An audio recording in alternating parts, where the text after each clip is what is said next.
영상 시작하기에 앞서서 리플 장기적으로 큰 상승을 보신다면 제 채널이 분명히 도움이 되실 거라고 생각을 합니다. 구독 한 번씩만 부탁드리겠습니다. 감사합니다. 리플 분석 시작하겠습니다. 네, 일단 리플 금일 보합권의 위치에 있는데요. 일단 어제 움직임이 좀 나왔었죠. 수렴 상단 돌파 이후에 힙소의 형태 나오고 다시 내려오는 그림이 나왔습니다. 제가 이 힙소에 대한 움직임이 나왔을 때 바로 강조를 드렸던 내용이 결국에 힙소가 나오게 되면 하락에 대한 가능성이 굉장히 높아지고, 이전 힙소가 나왔을 때 이런 식으로 하락하는 모습을 보여줬다라고 강조를 드렸었죠. 지금도 마찬가지라고 제가 어제 하락이 나오기 이전에 말씀을 드렸습니다. 지금 그대로 상승분 다 반납을 한 그림이고, 지금도 크게 올라가지 못하면서 매도세가 계속적으로 나오고 있는 걸 볼 수가 있습니다. 수렴 상단 부분을 넘지 못했다라는 게 가장 중요합니다. 수렴 상단 부분을 넘지 못했다라는 건 수렴 하단부까지도 빠질 가능성이 높아진다라는 거고, 이때 보시면은 힙소 이후에 결국에는 하단부까지 이탈을 시키는 그림이 나왔습니다. 지금 보시면은 수렴 상단 부분 넘지 못했기 때문에 하단부까지의 가능성이 높아진 상태고, 해당 구간 지지가 어려워지면 결국에 해당 추세도 이탈이 나올 가능성이 있다라는 겁니다. 굉장히 위험한 그림이다.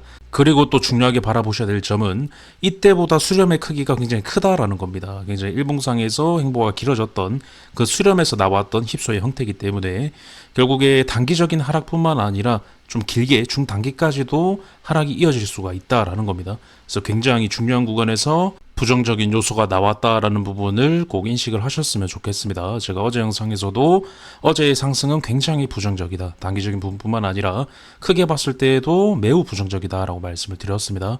제가 차트를 보는 데 있어서 중요하게 보는 요소 중 하나, 탑3 중 하나입니다. 어떤 힙소에 대한 형태, 결국에 가열자리에서 가지 못하면 크게 빠진다라는 부분이 결국 힙소에 대한 설명입니다. 어떤 속임수에 대한 부분이 되겠고요. 그래서 큰 부분에서 봤을 때 수렴 하단부가 1차적인 지지 라인이 되겠습니다.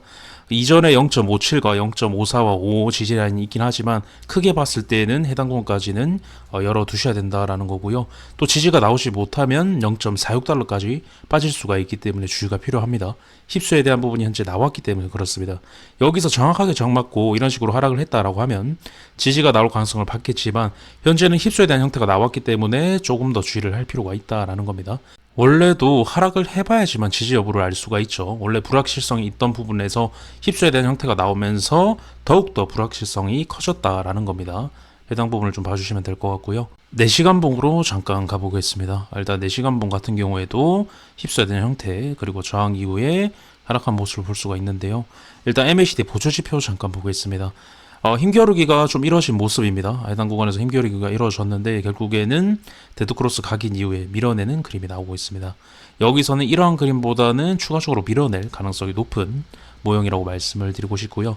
MACD 같은 경우에는 결국 후행성입니다. 차트에서 보이는 어떤 매수 매도의 힘을 쉽게 보여주는 그러한 지표이기 때문에 현재 차트 분석을 통해서 이미 매도세가 강해지고 있는 부분을 파악을 했습니다. 그리고 MACD 보조지표를 분석을 하는 거고요. 현재 보조지표도 약세, 그리고 차트도 지금 약세에 대한 움직임을 만들고 있다라는 겁니다. 그래서 굉장히 좀 중요한 부분이고 신뢰도를 좀 높게 가져가고 있습니다. 아까 말씀을 드렸던 수렴 상방 돌파 이후 상승 힙소에 대한 그림, 제가 이때만 말씀을 드린 게 아니라 이전에도 힙소에 대한 부분을 많이 다뤄드렸습니다. 리플에서 힙소에 대한 형태가 굉장히 많이 나오기 때문에 제가 굉장히 좋아하는 패턴이기도 하고 확률적으로 높게 맞는 패턴입니다. 그래서 이러한 패턴 같은 경우에는 제가 해당 구간에서도 이런 식으로 힙소 나왔을 때 하락에 대한 확률이 굉장히 높다라는 부분을 해당 구간에서 계속적으로 강조를 드렸었습니다. 여기서 영상을 봐주신 분들은 아실 겁니다. 그래서 그대로 하락이 나왔었죠. 굉장히 확률 높은 패턴이기 때문에 제가 지금도 굉장히 위험하다고 말씀을 드리는 겁니다. 해당 부분을 좀 참고를 해주시면 될 것 같고요. 일봉으로 다시 와서요. 일단 일봉 MACD 보조지표 잠깐 보겠습니다. 일단 일본 같은 경우에도 꺾이는 그림이 나오고 있습니다.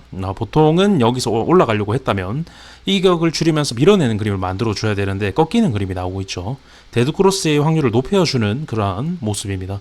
데드크로스를 만들려는 의지로 보여지고요. 저는 그렇게 바라보고 있습니다. 차트가 부정적이기 때문에 차트에서 매도 압력이 강해지고 있고 MACD 보조지표가 꺾이고 있다라는 건 신뢰도를 높게 가져가 볼 수가 있다라는 겁니다.